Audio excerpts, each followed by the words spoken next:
Вы знаете, зачастую говорят, что японцы помешаны на еде, не раскрывая при этом масштабов помешательства, а между тем эта страна жизни действительно заслуживает отдельного рассказа. И дело даже не в знаменитом разнообразии японской кухни, а в самой роли еды.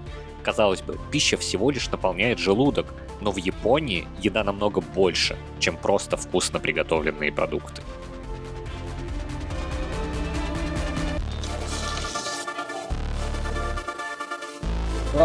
Это прям отвал всего. Какой ужас.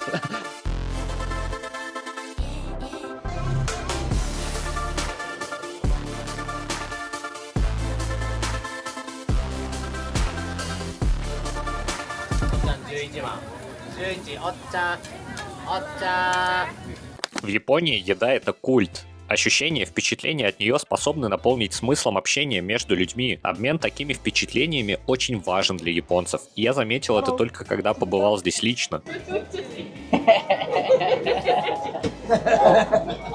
Например, телевидение. Мне показалось, что оно почти целиком про еду. Обилием кулинарных программ нас не удивишь, но тут есть кулинарные телеканалы, где получасовая телепередача про путешествия может на 2/3 состоять из рассказа о том, что интересного можно там съесть. Даже когда я давал интервью новостному японскому телеканалу, меня просили рассказать про еду в России. Because we have a lot of super delicious dishes in Russia, like pancakes, all the stuff from the curd, from the cottage cheese, like сырники and other things. This is the first thing I would recommend. Во многих азиатских странах при заказе еды вам приносят большое количество разных закусок, чтобы вас социализировать. Несмотря на то, что в Японии вас далеко не всегда заставляют различными закусками, но тема еды зачастую является центральной в общении. Я познакомился с японцами в Токио, и после моей поездки в Киото, Нару, Осаку, Фудзияму, каждый из них спрашивал меня, что я там пробовал. Если вы ответите, что ничего, то японцы посчитают, что ваша поездка прошла напрасно, и даже порекомендуют вам отличные заведения в тех окрестностях. Okay, did you try Ichiran ramen? Okay, that's must. Я использовал данное преимущество каждый раз, когда находился в ресторане или в кафе, чтобы завязать разговор. Have you ever tried chicken gizzard? Oh yeah, Yeah, really? How was that? it's not too bad. But it's not so good. Yeah, not like what you choose first off. Chicken skin? Chicken's good. Seriously? Yeah, it's just like crisp.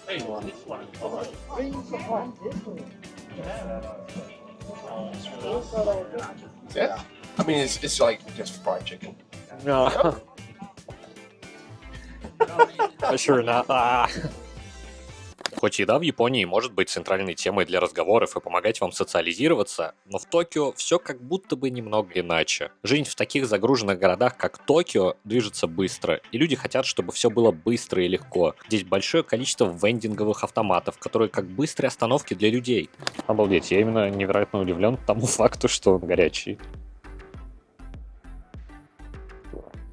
Чай как будто бы ты дома себе сварил, хороший зеленый.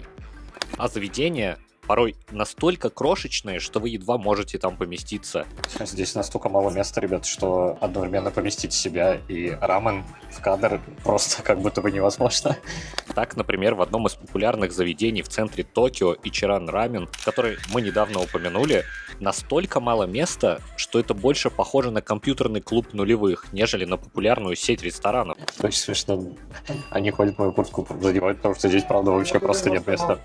Сзади меня там 10 сантиметров до стены. Но стоит отметить, что рамен здесь и правда 10 из 10.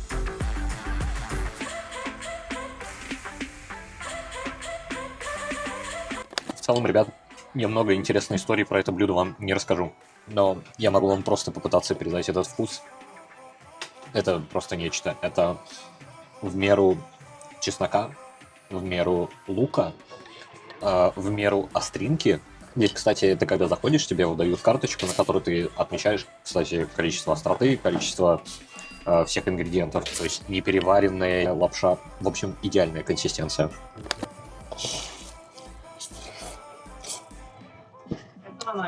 Бульон невероятно насыщенный. И вот в сочетании все вот эти ингредиенты просто выдают колоссальнейший вкус. Просто сумасшедший.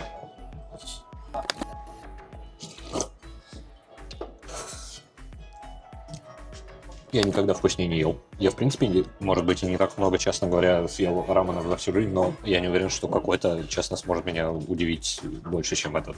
Это супер вкусно. И супер горячо. Еще один нюанс, связанный с размерами токийских заведений, это то, что тут повсюду очереди, которые могут расстилаться на километры. Иногда в этих очередях можно простоять несколько часов, но бывает и такое, что вроде бы у входа в заведение никого нет, но хостес говорит, что на сегодня нет ни одного свободного места в заведении. Но не переживайте, голодными вы никогда здесь не останетесь. Вы всегда сможете найти место с невероятно вкусной едой, и это не обязательно должен быть мишленовский ресторан, в которых, между прочим, в Токио более 190 заведений, а 12 заведений Токио удостоились целых 3 звезд Мишлен.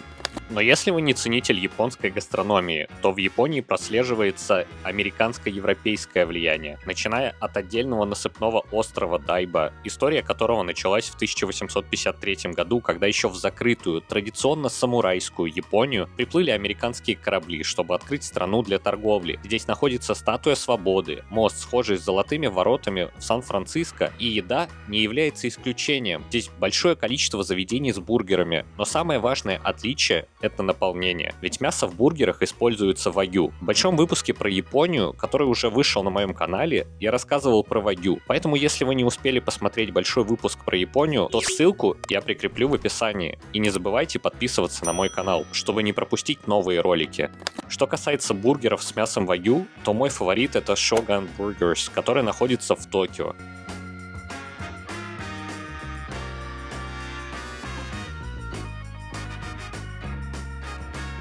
Отсюда, кстати, открывается великолепный вид на Токио Тауэр, а если пройти чуть подальше к метро, то что за виды вас там ждут, ребят?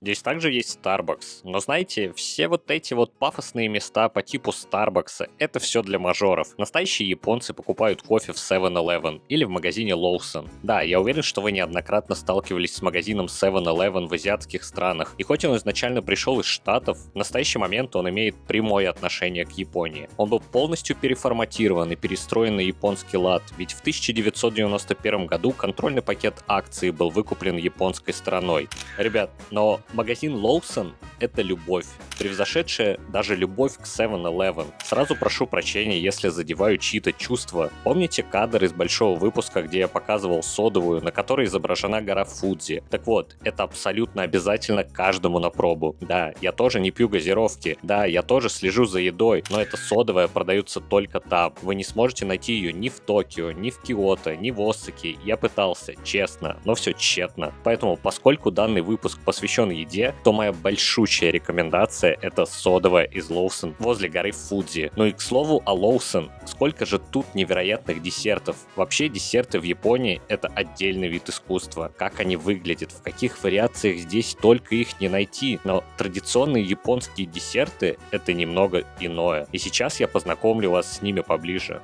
Они все настолько разные и настолько не похожие. Я понятия не имею, что это за штука. Очень какая-то прикольная. Следующая уже зеленого цвета. Потом какие-то коричневые шарики. Желтые шарики, насколько я знаю, вот эти вот они со вкусом картошки внутри. Так, следующий лот — это наша булочка с чем-то внутри. Еще лот какие-то пирожные, похожие на песочные. Какие-то симпатичные желтые штучки. Самое главное, что это все именно национальные японские сладости. Стоимость этих сладостей, по-моему, вообще ничтожно мала. Я вот этот весь набор купил за 1000 йен, это в районе там 600-700 рублей, от 6-7 долларов. Поехали. Желтая. Желтая, кстати, очень вкусно пахнет, да и выглядит в целом.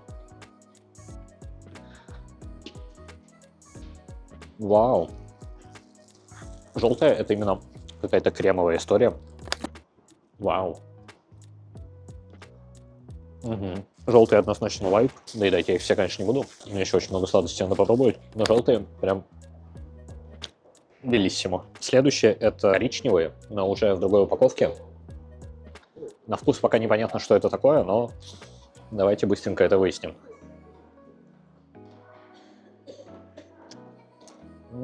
Это какой-то невкусный шоколад, честно говоря.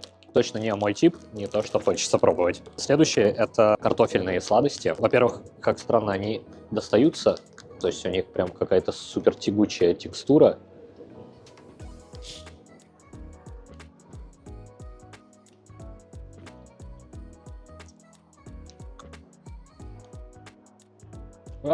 Это прям...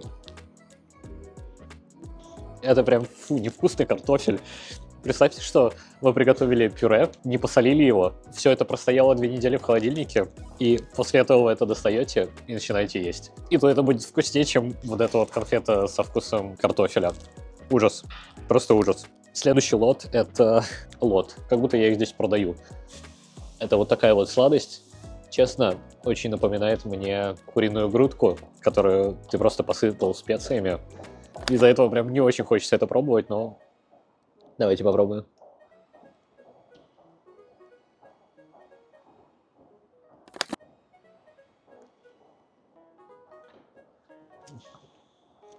Оно и на вкус напоминает куриную грудку со специями. Фу, какой ужас. Просто вообще невкусно. Это точно сладости. Хотя понимаю, что это мармелад, но при всем при этом это ужас. Следующее.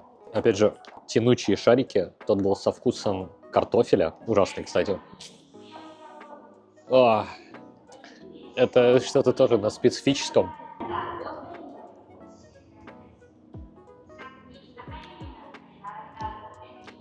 Это лучше, чем картофель, но это именно растение. Представьте, что вы приехали на дачу или в деревню, и вы просто нарвали себе непонятных растений и просто все это едите, посыпав еще это мукой. Фух, точно минус. Далее у нас есть такие же белые. Видимо, на самом деле, вот эти вот конфеты, если это вообще конфеты, они... открыл я не очень, конечно, классно. Они все, видимо, специфические.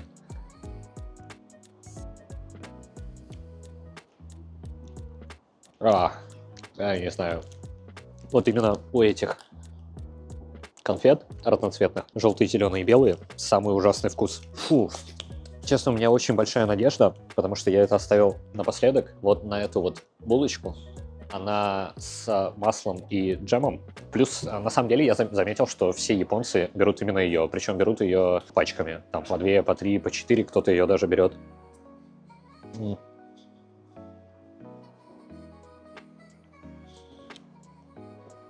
Ну, честно, я могу сказать, что это нейтрально. Не то, чего я ожидал. Это просто, по сути, хлеб, такой тостик, полуоладушек, полублинчик, панкейк.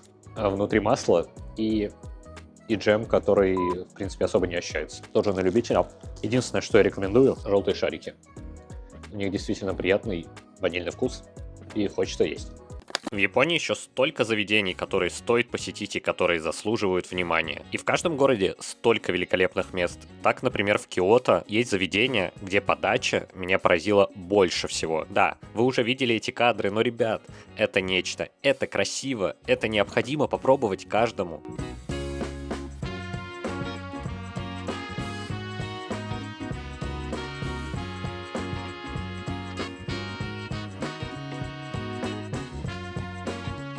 Суши в Японии не принято есть с соевым соусом, потому что считается, что он перебивает вкус риса и рыбы. И да, кстати, мой вам совет. Не ешьте бамбуковые листья, в которые заворачивают роллы. Все, понял. Короче, листья салата нельзя есть. Yeah, I got it. Yep. So this one needs to open, right? Okay. Yep. Что касается уличной еды, то тут очень много еды в кляре. Японцы это любят, но еще больше тут свинины. Хоть и не в таком количестве, как в Китае, Корее или Вьетнаме, но ее тут правда очень много. А данное мясо само по себе очень жирное. И для меня остается большой загадкой, как японцы при таком питании ходят с чистой кожей, не имеют прыщей и выглядят так стройно. Возможно, что это один из вопросов, ответ на который я никогда не найду. Но разве оно того не стоит? Насколько красиво, насколько вообще вокруг красивый мир. А мы сознательно выбираем проживать эту жизнь, находясь в зоне комфорта. Я этого никогда не пойму, никогда не разделю. И, ребят, продолжайте путешествовать.